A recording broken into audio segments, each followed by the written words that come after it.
and welcome to Break Time Conversations, a YouTube channel where I have conversations around education. I have been a teacher all my life, and along my journey, I have met and I continue to meet so many interesting and inspiring people. And so I decided to document my conversations with them here so that you too can hear their stories and the amazing work that they do. I'm here today with an old friend, Deepa. She is a Ayurveda and functional medicine practitioner. I hope I got that right, Deepa. But more than that, she used to be my yoga teacher many years ago, and continue to be my friend. And I think we saw each other through different phases of our lives. And it's great that we are still in touch and seeing each other at our best, the best time of our life, I would like to say. Right, Deepa? Yes, Um, absolutely. I think we evolved in so many ways together. Yes, I know.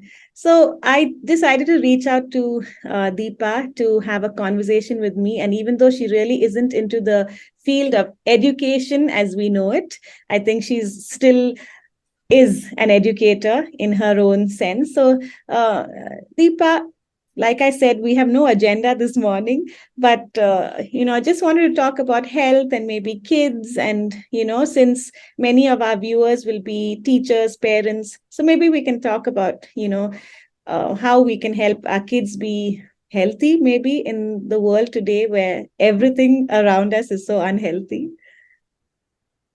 Yeah, that sounds good, Anupa, and thank you for having me. And I think that education and health go hand in hand. I think health becomes the reason, or rather, through health, kids can be the best version of themselves.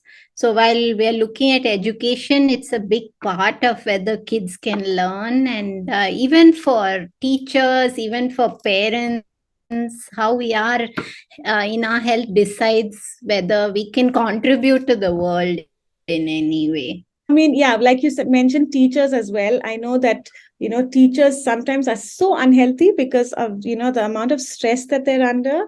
And I feel like, especially female teachers, they're managing home, they're managing work, their own kids and their class of kids. So, what advice do you usually give someone who comes to meet you? I'm sure you're meeting people on a daily basis and helping them out with their, health goals. What is the advice, the first bit of advice that you give them? That's a lovely question. And in 2 seconds, my mind went in so many directions because really, when I work one on one with someone, it's a long process. It takes 6 hours to just assess somebody. So we do 2 hours 3 times before we end up with a blueprint of them. But here's what I'll say, Anupa, that Ayurveda and functional medicine bring a lot of emphasis to removing the culprits before adding the protocols. And I don't think even practitioners do enough of this. Where in functional medicine, we refer to it as the non negotiable. That is when something is muddying up the water of terrain. And in Ayurveda, it is clearly written that no herb will be effective, no food will be effective unless you identify what are the culprits in that person and you remove them. And many times, or in fact most times, when we identify what are the culprits and take them out, the body has a way of coming back to balance without adding anything. We don't need supplements, we don't need herbs, we just have to identify. So I think this is a big part of all healing. And here is the missing piece, I feel, even among health practitioners, that I come across a lot of people who've been to practitioners and have shown me they was given 30 supplements in a day. And we don't need so much. Our digestion cannot handle that kind of. And I think a lot of practitioners themselves complicate it. We ourselves as humans tend to think that if something is more complex, it's going to be more effective. That's a flaw in thinking that we have to shift a bit. So if we just look within ourselves and identify, for example, I did a post a few days ago, there's no such thing as being prone to tummy troubles if you're eating popcorn and crackers, or there's no such thing as acne prone skin if you're having a lot of coffee, alcohol, hot sauce, spicy food. And the reason I posted that, Anupa, is that I was watching several practitioners talking about if you have acne prone skin, or if you're prone to digestive troubles, then you may need digestive enzymes, probiotics. And you know that health 5,000 years ago did not have supplements in boxes. It did not have um, complex treatments that like IV infusions. And how many people can go and get these things? And I know we've had personal discussions about what it costs to be healthy, because sometimes people do struggle. Finance is a big part of what we choose. So I think we have to look at it from the mindset of, are we doing something which is making us imbalanced? So let's pull it out. For example, using chilies to cook and just keeping away the mustard, the hot sauce, the bottled Tabasco. None of this existed. And I think if we just ask ourselves a simple question, did this exist in my great grandfather's time? And if it did not, don't use it. And that way, if you're using spices even in its whole form, you're not going to trigger imbalance. The same spice, when it's concentrated and fermented and put into a bottle, it's going to tip us. And then we're wondering, why are we getting angry with everybody? And I think in education, teachers need everything possible to not lose their cool, because it can be a testing environment where kids are kids. And I know if I'm losing my temper with one 13-year-old, what it can be in a class full of kids. So I think we can do everything possible. If we say we want to be stable in our mood, I think the very first thing is to eliminate these bottled sauces. That is so interesting. Anything in a bottle. And these days, everything is in a bottle, I see. Salad dressing. And then there's this new thing where, you get the noodles and a sauce, and all you have to do is just add either the veggies and the meat and just put the sauce in. I mean, life has become so easy. So I think that's very, very simple advice. Just stay away from anything in a bottle. Deepa, I love what you said about how we wonder why we're angry or why we're stressed. And we always look at our surroundings and our family and the people that are causing these things, and we don't really look at the food that is causing this, correct? Yeah. Oh, yeah. In fact, Anupa, I must clarify this, that time and time again, I'm putting posts, I'm talking to people, even to myself, that if I'm getting angry, if I'm getting irritable, it has nothing to do with the person around me. It has all to do with my body being in a state of imbalance, and I need to do something actively to reduce that anger. And I think for me lately, and I'm surprised you asked me this, because in the last few weeks I've been thinking a lot. And for me, true spirituality beyond all religions is how much in control of our anger we are. I've started to feel it more and more, that it's not the practices that we do this. Because, you see people doing 3-4 hours of prayer, and then if they're losing their cool every day to everyone around them, I really question, is this spiritual growth? And I'm nobody to say that, but I look at it for myself, and I just feel that it's up to us. It's within our hands, and we need to look at anger as a symptom. Wow, that's very interesting. Anger as a symptom. So, if you had to continue that sentence, and anger as a symptom of what? Of imbalance, of our physiological imbalance, which is what is triggering that. So anger is like acne. So anger and acne, in fact, have such similarities because they both have roots in And we both have been through severe skin challenges in the past, so we can surely it will resonate with us. But anger and acne both have the roots in improper liver health, in what Ayurveda calls pitta imbalance, what traditional Chinese medicine also looks at as imbalance in the liver.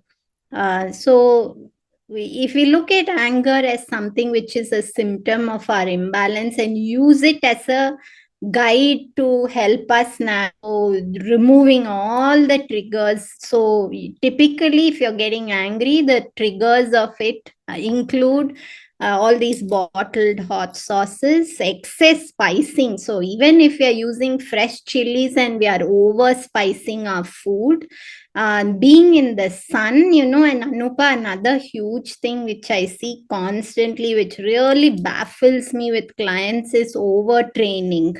So, training for 6 hours a day, training for Ironman, triathlons, and women really push themselves to imbalance when they do this, and they're out in the sun cycling and running, and then you see that they've got a lot of imbalance with the liver.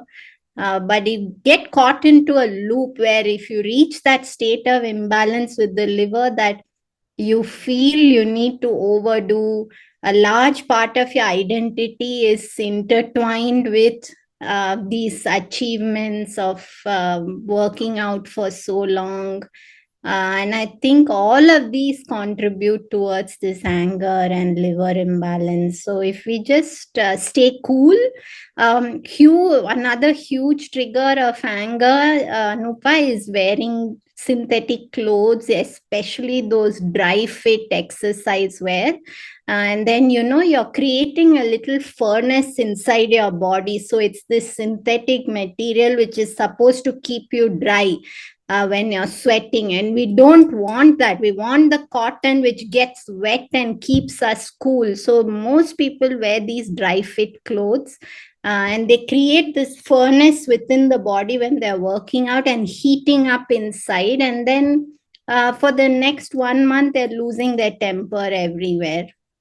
So there's so many of these triggers which really, if we eliminate, it's so easy to be calm and cool, and it's just better for us. I just feel better when I'm not losing my temper at everybody. Yeah, so eye-opening. I mean, who would have ever thought that bottled sauces, dry fit clothes?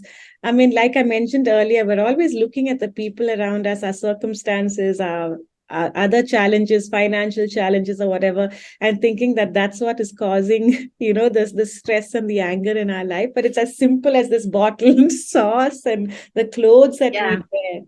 Yeah. So Deepa, I don't know if I'm digressing, but for in general, for mothers, teachers who are living like time is so precious, and they're always rushing from one thing to another. What is it that we can do, to stay healthy, apart from staying away from hot sauces and wearing synthetic clothes? Yeah, perfect. I think that's really important. And I know that, one more thing, Anupa, and I think this really is important to your listeners, is that we don't have a lot of time to be doing things, right? So we have to see that what can we do which gives us the most for that time. So I would say don't complicate eating, keep it really simple. And there's just some foundational rules which help a lot. We hear about the king's breakfast, and that's really upsetting to digestion. Our body cannot digest food that early in the morning. Neither should we be skipping breakfast like it's so popular today, intermittent fasting pushed till 12 o'clock. That also imbalances a lot of bodies. And somebody who's on the move and going, they should not be fasting till 12 o'clock unless there's a reason why. Maybe they have diabetes, they're trying to reverse something like that. But otherwise, small breakfast. So by small, I'm talking something like this morning, I just had one whole wheat toast with a cashew spread and a little bit of baked beans. That's it. So very small breakfast. Or you could, there are days I just have almonds cooked into a glass of milk. Or I have stewed apples made with ghee and cinnamon and some cashews. That's it. So and you don't have to do cashews. You can do more simple nuts as well. It doesn't have to be the fancy ones. But keep the breakfast very light, because the Agni, the digestive fire, is just coming up in the morning. So we don't need a heavy breakfast. If we can't digest any food, it's the body is going to turn it into ama or toxins. So we want to keep light breakfast. Lunch and dinner, we want lunch to be as close to 12, because that's when the sun is right over our head. And that's when the fire in us is very strong. So if we eat at 12, we'll digest whatever we eat and we'll use the nutrient. And keep it simple. It can be, it's just that, see that you have 1/4 of a whole grain. And Anupa, one more thing is that grains have become vilified. Everyone's talking about how bad they are, how inflammatory they are. That's not true at all, because they give us stability. Why is anxiety on a rise today? Is people who don't need to be doing grain-free diets are doing grain-free diets.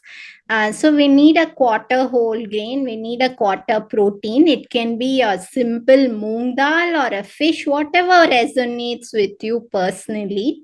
Always divide your vegetables into a sweet vegetable and a bitter vegetable. This helps to, one nourishes the tissue, the other detoxifies the liver. So if we have 1 cup of spinach and 1 cup of carrots or sweet potatoes, something like that, these 4 keep the balance in the body. So they bring all 6 tastes and they keep the tissues balanced. And this could be done as simple, Anupa, as just throwing all this in the cooker with spices to make a khichdi with brown rice, moong dal, spinach and sweet potato. It takes you 10 minutes. You can pack it in a hot box. So try to keep this framework for lunch and dinner. And following this, don't have beverages with your meals. Always drink your water away from the meal. Don't over drink water. So Ayurveda say that if you over drink water, you'll deplete electrolytes and you'll imbalance the nervous system. And recently I was listening to a well-known practitioner who was advocating for 10 liters of water, and I was thinking, my God, all I'll be doing is sitting in the loo the whole day. And that's going to also imbalance the body terribly. So I'd say these things. And one last thing I would say is to take time once a week to oil your body before a bath. We come from India. Oiling the body is a rich part of the heritage. It's a way the entire system stays balanced. It cools you down. So simple to do, but with such powerful effects.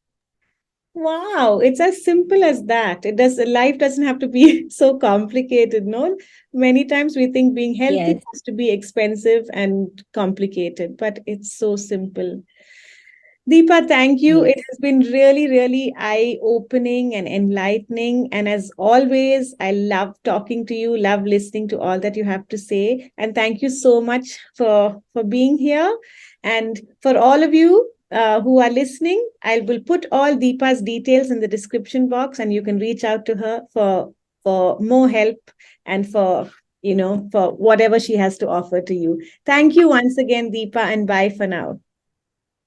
Thank you, Anupa, and pleasure to be here. And as I said, you didn't even need to invite me. You just needed to order me. Thank you. Thank you so much. Bye.